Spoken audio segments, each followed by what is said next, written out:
Conservative new media viewers, JLin fans around the world, what's up? It's me, PFA Paul F. Villarreal, the NBA expert, and we're here to discuss Brooklyn's 129-109 defeat today to the Portland Trailblazers in Brooklyn, New York. Brooklyn falls to 4-9 on the season, including 3-3 at home.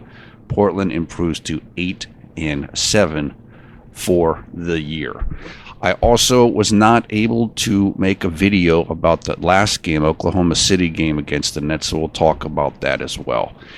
These two games, the Thunder game and the Blazer game, were pretty similar games. In both games, Nets played well in the first half, but they faltered in the second half. One of the things that we've seen throughout this season so far for the Nets, it's come up over and over again, is they're struggling in the third quarter. And I don't know why that is. It is a typical thing that happens to teams in the NBA. For whatever reason, teams lose their energy or they lose their focus or something at halftime, and it's not there once they come out of the locker room. And for whatever reason, the Nets have had this difficulty. I think in the Oklahoma City game, they were outscored by, I want to say, 11 or 12 points in the third quarter. And in this game tonight, they were outscored by 9 points in the third quarter. So it is something that the Nets have to work on. And I wish I had a good theory for you, but I really don't know what it is. I don't know.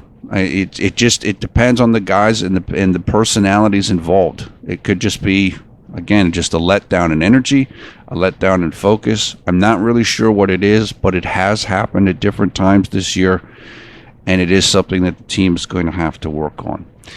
So, like the Oklahoma City game, then the Blazers pulled away in the second half. They outscored the Nets by 14 points in the third and fourth quarters combined, and they won the game by 20 points. So that means the Nets were only down by 6 points at halftime. They were in this game. This was a competitive game, but it got away from them in the second half. And as I alluded to, that's pretty much the same blueprint of what happened to the Nets in Oklahoma City.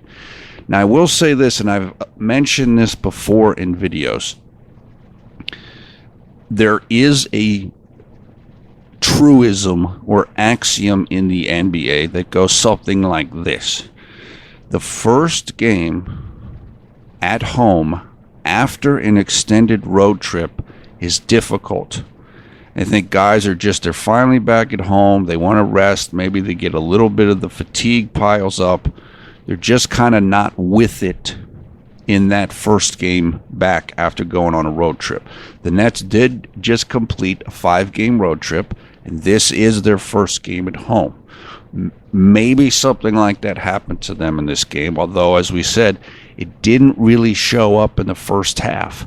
However, if they are tired, if there is physical fatigue, then that you would usually see that in the second half of a game.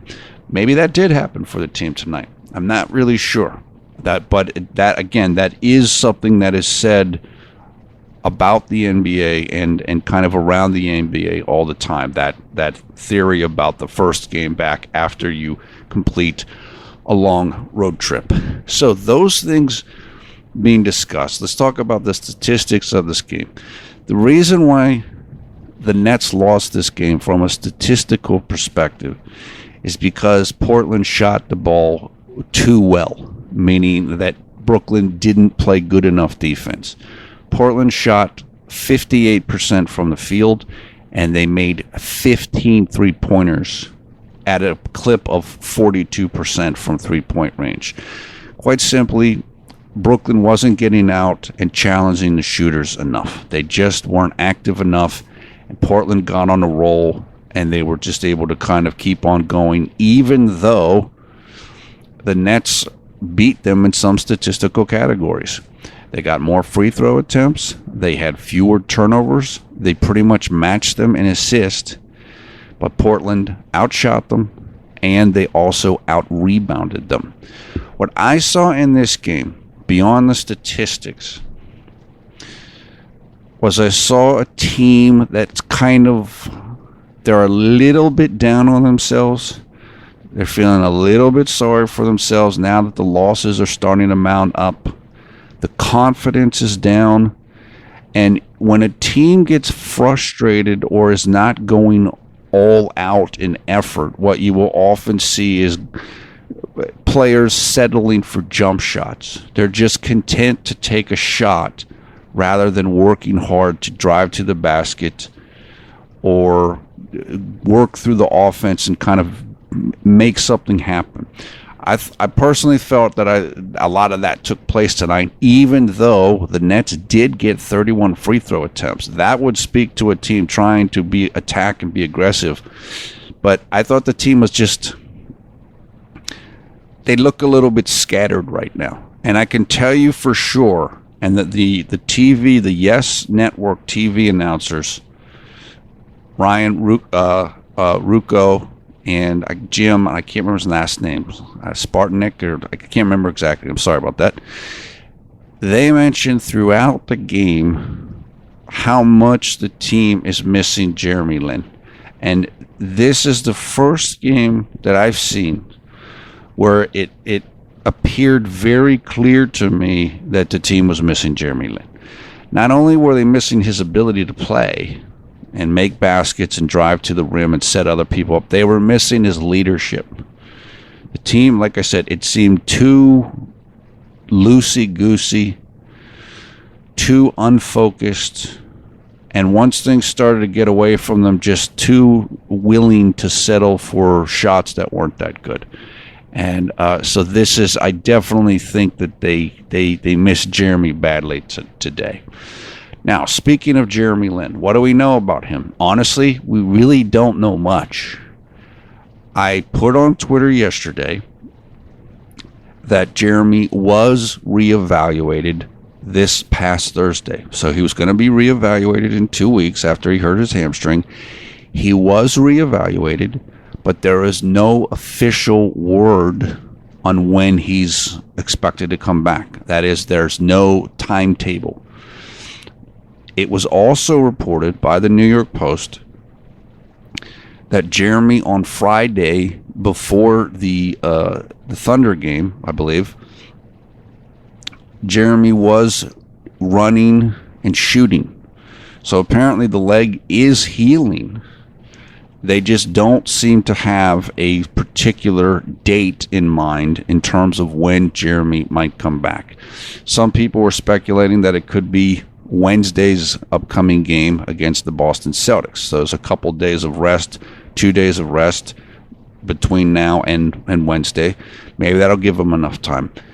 Maybe they don't want to do it then. Maybe they want to let it heal up a little bit more. As I've said previously, hamstring injuries are tricky. They can linger. And honestly, more rest is better. I know people miss Jeremy. He's been away for 8 games now. The team is hurting without him. I'm sure it's making Jeremy super frustrated to be out when the team is losing games. But you have to be smart about it.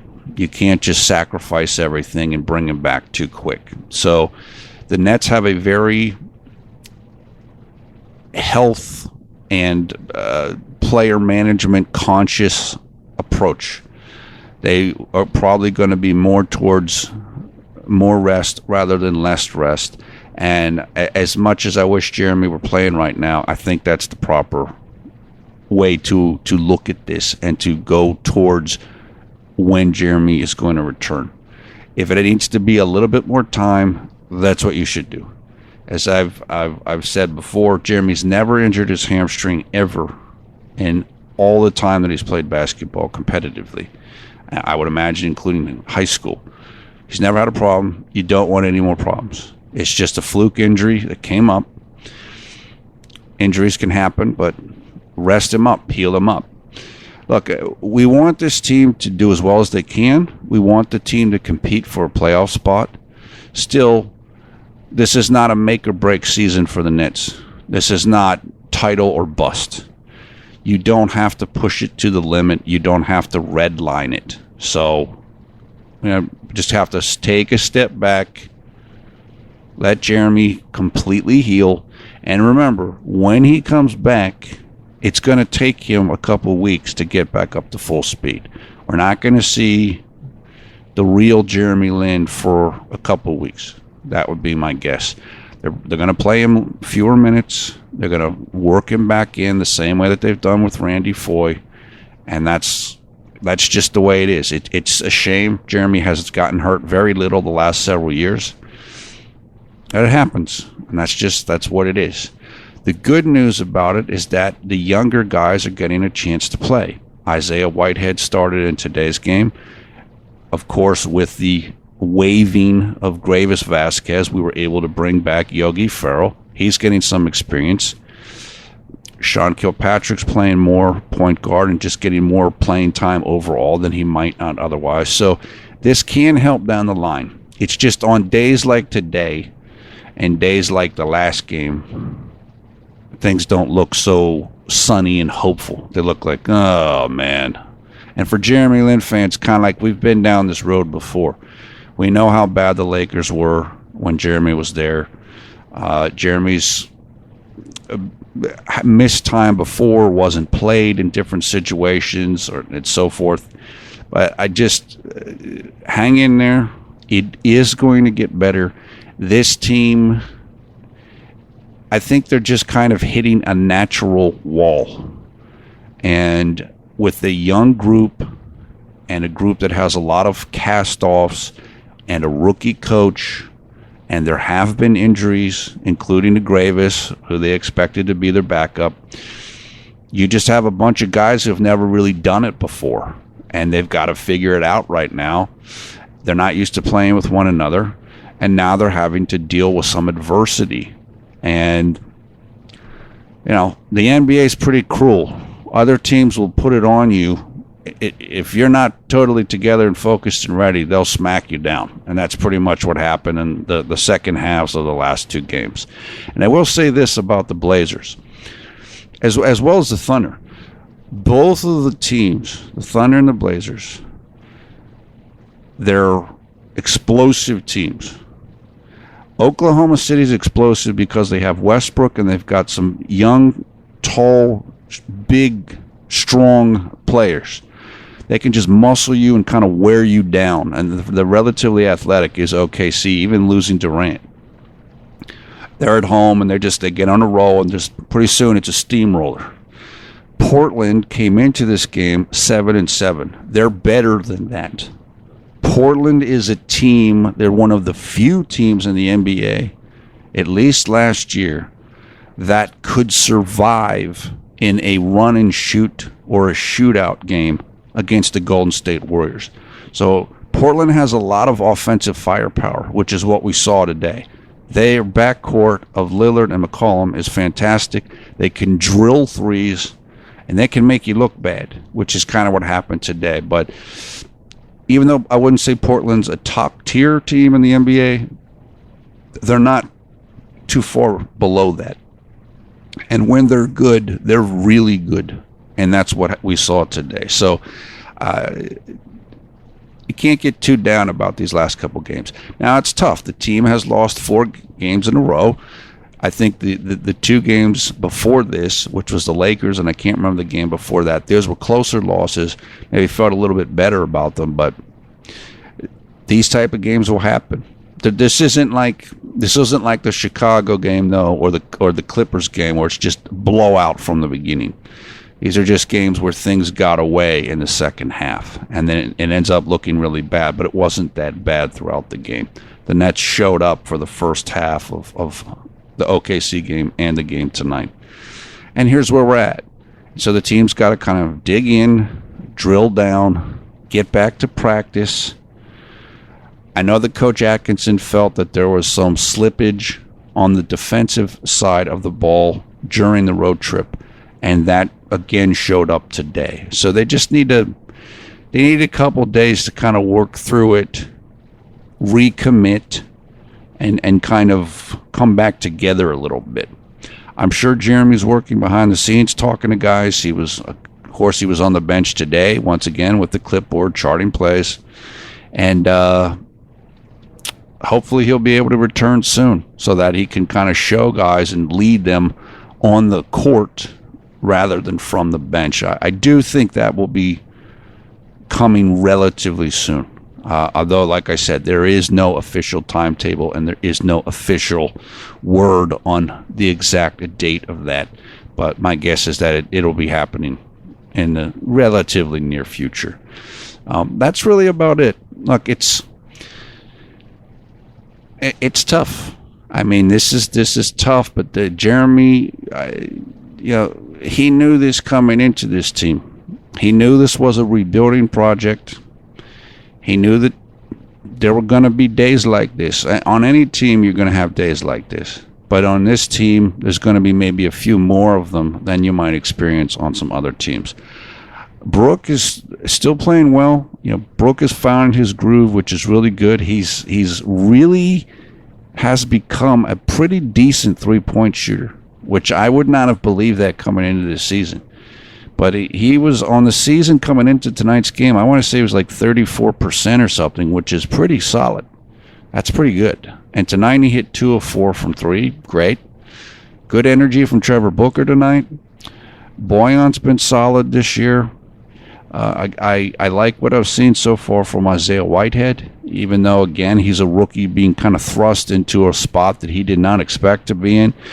Isaiah Whitehead came into this season thinking he's going to be the third point guard and maybe he's going to get spot minutes in a couple of games.